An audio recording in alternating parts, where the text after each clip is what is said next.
Man, this managerial situation is becoming a joke every single day. It's a circus. It's been a circus this entire season.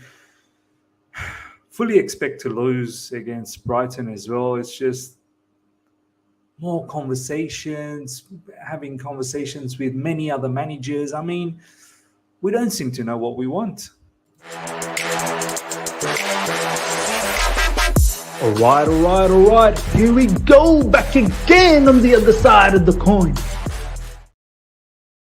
All right, welcome back to the other side of the coin, ladies and gentlemen. We're going to talk about the Chelsea versus Brighton game. Of course, we'll do the preview for that. It might be a snappy preview, and I'll get straight to the lineup, my lineup for it. But before we do that, let's talk about all the latest news that's floating around in regards to the managerial conundrum that we face at Chelsea Football Club at the moment. Look, I've got no issues with Ruben Amorim. I think he's a fantastic manager. I think he's done a bit of a madness at Sporting Club de Portugal, I think they call themselves now. But once again, I mean, what is with this? Let's talk to everyone available. Let's talk to Ruben Amorim. Let's talk to Poch. Let's talk to Marcelo Gallardo. You know, how difficult is it to know what you want? Like, you as a club should know that these are the issues at Chelsea Football Club. We need a manager that's going to be able to rectify X, Y, Z. And then what is the overall plan for us? What do we expect with our young players? What do we expect in terms of how we want to play? What's our expectations in next season for the Premier League and whatever else? Like, you take all of that, you bring in a manager and you go, this is what we expect. Now you tell me how you're going to be able to handle all of this situation and how you're going to be able to, you know, deal with everything. And then you come to a conclusion that, okay, this guy has done well. He's presented a particular plan that is in line with what we want. And then you go with that. I don't understand. Like, it seems like at the moment we want to see what everyone's up to. We want to just throw the stone out there everywhere just to see what's everyone's reaction is, what it's all about. It's mad. And the other factor is when you have all of these, we've got owners in the likes of Todd Bowley and Baghdad Iqbali. Both of them have different perceptions as well, different perspectives. Then you've got a whole heap of board members that also have different opinions. And now it's getting to the point, and this is what I was worried about when these new owners initially came through, and a whole heap of board members that they ended up bringing from December onwards and in January as well, is that when you have too many cooks in the kitchen, it can be detrimental. It really can be detrimental because everyone has an opinion. And this is what it comes down to. It seems like Baghdad Iqbali likes Nagelsmann. Bowley apparently likes, Enrique. A few other board members consider Poch and this, that, the other, and now Ruben Amorim. When you have so many voices, it's very difficult to come to a conclusion. And this is what's going on at the moment. And we need this circus to end. We need a manager to be announced, hopefully by the end of this month, if not by at least May.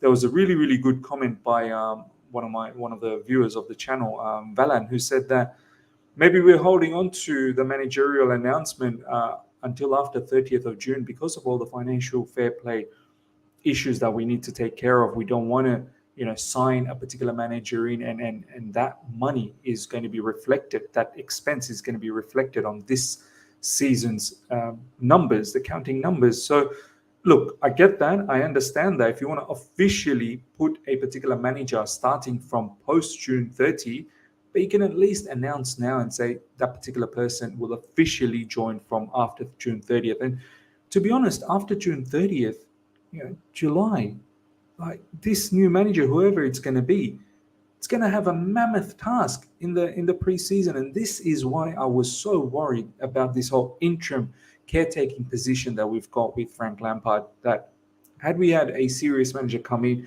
they assess the remaining parts of the season and then moves on to the new season knowing exactly what needs to be done. I don't know what benefit we are actually having by having Frank Lampard right now, because we're getting battered anyway. So I'm not really sure whether we're learning anything. We're not even getting the vibes. We're not even getting the bounce.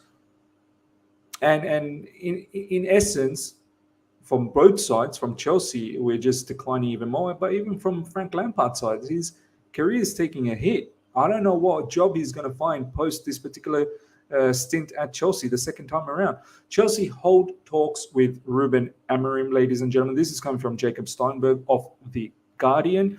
Further, this goes on to say, is Nagelsmann is admired by Chelsea owner Baghdad Eghbali. So the owner, Baghdad Eghbali, admires Nagelsmann, but I'm not really sure if all the other board members, I know Vivell definitely is on board on this, but is Todd Bowley on board with this? Like, if it is Nagelsmann, then settle it, nail it, and finish all of this shenanigans that's happening. Luis Enrique and Julian Nagelsmann are set to have new conversations with Chelsea before the club decide. I mean, they initially had a conversation.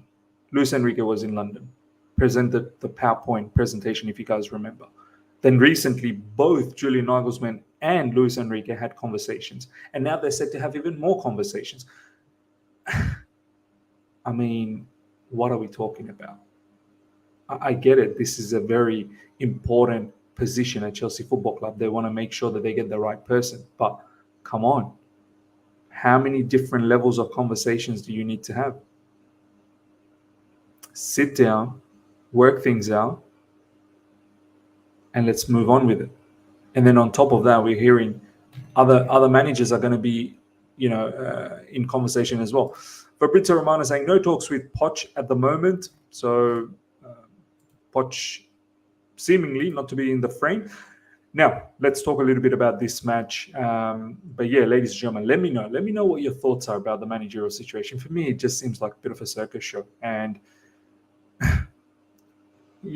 I just feel like, can they all come into a conclusion that this is the particular manager that they want? Right now, it seems like there's split opinions on everything.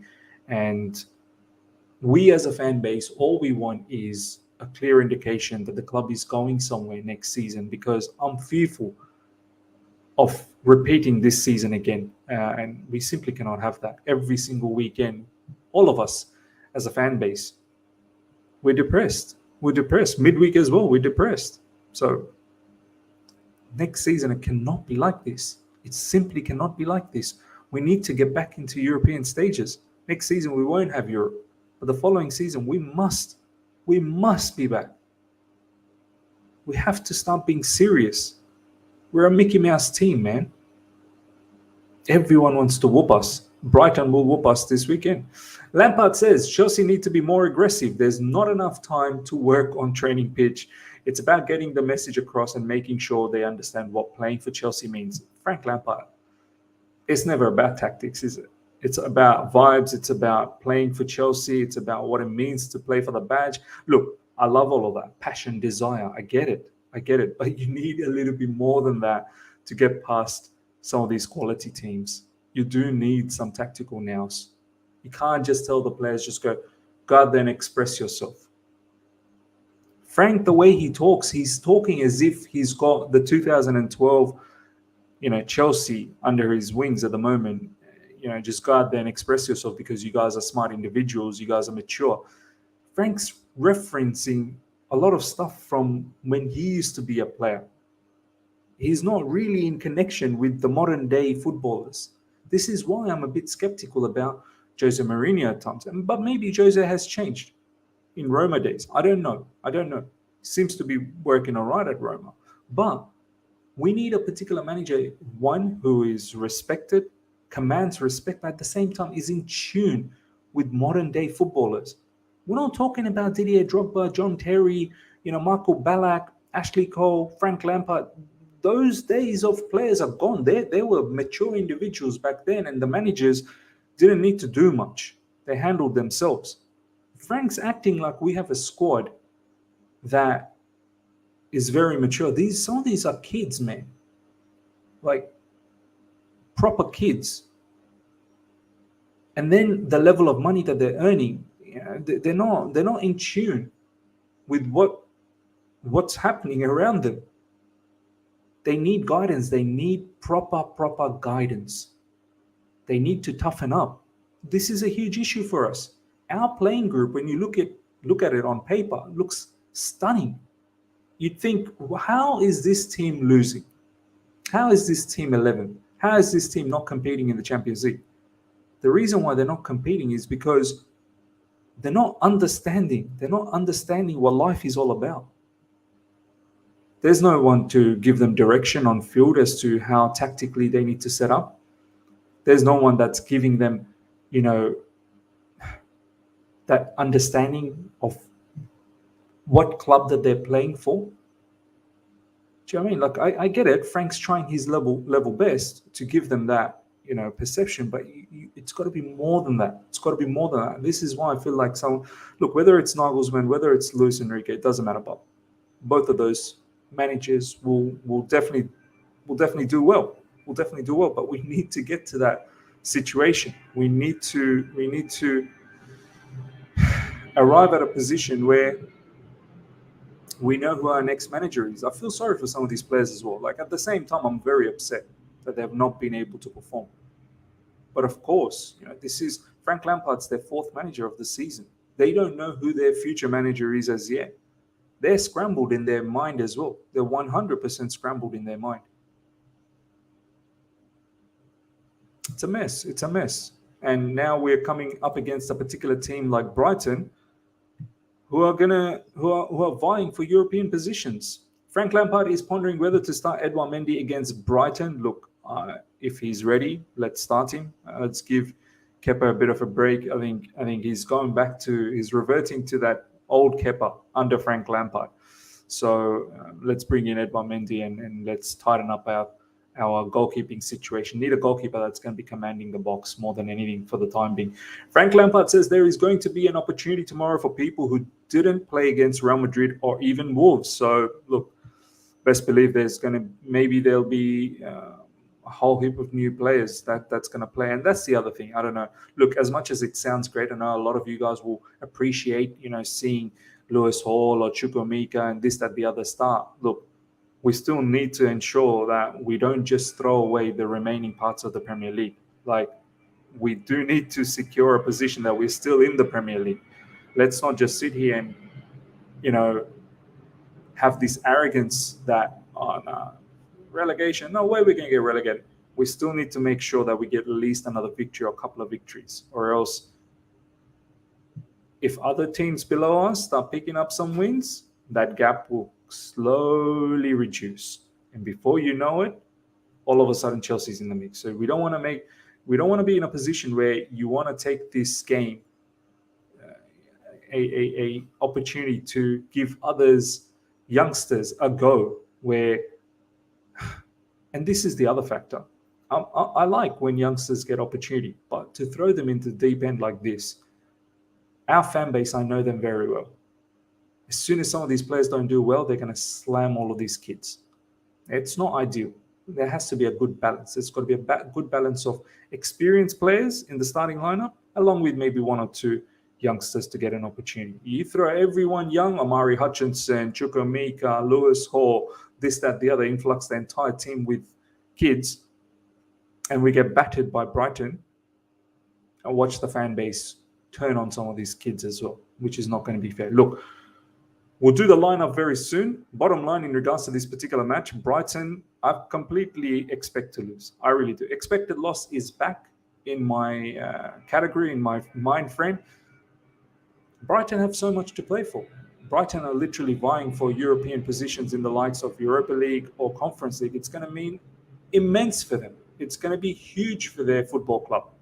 Roberto De Zerbi is doing a madness. He's actually taken Graham Potter's Brighton and taken them to a different level, to the point where even Pep Guardiola is praising that Brighton has the best build-up play in the nation, in the league. That's a huge compliment. The way Brighton play, man, I've been keeping a tab on them. They're sensational. They whooped our backside earlier this season. Absolutely hammered us. And it's potentially going to be another hammering. Players like Mitoma, players like McAllister, Caicedo, Solimarsh, Evan Ferguson up front. The only good point is, bright point for Brighton, is that Levi Colwill won't be facing us, which is fantastic. Levi Colwill has been very, very crucial to them in their defense. And this is a hot topic at the moment, Levi Colwill. Potentially he might leave or Chelsea might sell him. People don't seem to understand. They're like, no way, let's move on. Levi Colwill's not going anywhere. Chelsea need to sell academy players to make up for FFP screw up that we've done. I don't want Levi Colwill to go, but Levi Colwill at the same time, he wants to be assured that he is going to be in the forefront of Chelsea Football Club next season. Can we actually put our hands on our heart and say, yep, he will be. He'll be a starter. He'll get regular minutes. We don't even know who our manager is. So lots to think about. All right, let's do the lineup, ladies and gentlemen. Let's get this sorted. Okay. In goalkeeping position against, first of all, I want 3 at the back. Yeah, we'll go with the 3-4-3. In goalkeeping position, I'm bringing Mendy back. I need some assurance in the goalkeeping position at the moment. LCB, well, Koulibaly is injured. Buddy Shield has to come back for me. Buddy Shield comes back to me. And this is another player, Buddy Shield. People talking about Levi Colwill. Buddy Shield's there. Wesley Fofana's there. Chalobah's there. Do you know what I mean? Koulibaly's there. You do have to get rid of someone to make some space for Levi Colwill. So that's something to think about. Silva has to play in the middle. There is no Koulibaly. And on the right side, Wesley Fofana for me. He's been monstrous, Wesley Fofana. So I'm going to continue with Wesley Fofana. In the wings, Chilwell got a red card against Real Madrid, so he'll miss out on that match after Brighton. So I fully expect him to play this. Reece James. Need Reece James to really wake up, man. He needs to start putting some really, really good performances. We need it. In the middle, I want Kante. Apparently, he's going to be rested, ladies and gentlemen. He's probably not going to be playing this. He is getting managed. So you best believe it's going to be Enzo Fernandez. Most likely Kovacic. And up front, this is where it gets a little bit tricky. Who do I want to go with? I really want to go with Aubameyang, man. I've been asking for this guy to start. It just doesn't get the start. But this is my team. I'm going with Oba. I'm going with Felix. And I'm going with Sterling. Let's try and get this lineup, front 3 playing together as much as we can, so that we can build something, so we can, salvage the Premier League, the remaining games. Do you know what I mean? At the moment, it's looking a bit mad. So yeah, ladies and gentlemen, this is my lineup: Mendy, Buddy Shield, Silva, Fofana, Chilwell, Kovacic, Enzo Fernandez, Reece James, Felix, Aubameyang, Sterling. I know Frank said that he's going to potentially switch things around. I still want to take this game seriously. I really do. This is the lineup I'm going for, ladies and gentlemen. Look, my prediction for this match, honestly, I'm still predicting a loss. I can't even lie. I'm still predicting a loss. I fully expect us to lose as well. This Brighton team is too good. We're not all connected. The chemistry is not there. The players' confidence is absolutely shot. Club is in tatters in terms of the managerial situation. It's a bit of a circus. How can you expect the players to just rock up with, complete sense of security? No, they're going to be scrambled. So yeah, going with maybe a 3-1 defeat to Brighton. So yeah, let me know, ladies and gentlemen, what you think about this upcoming match, how you feel about this match and the managerial situation. Smash the like button. If you're here for the first time, subscribe, hit the bell notification to stay in touch with all my content. Till next time. See ya.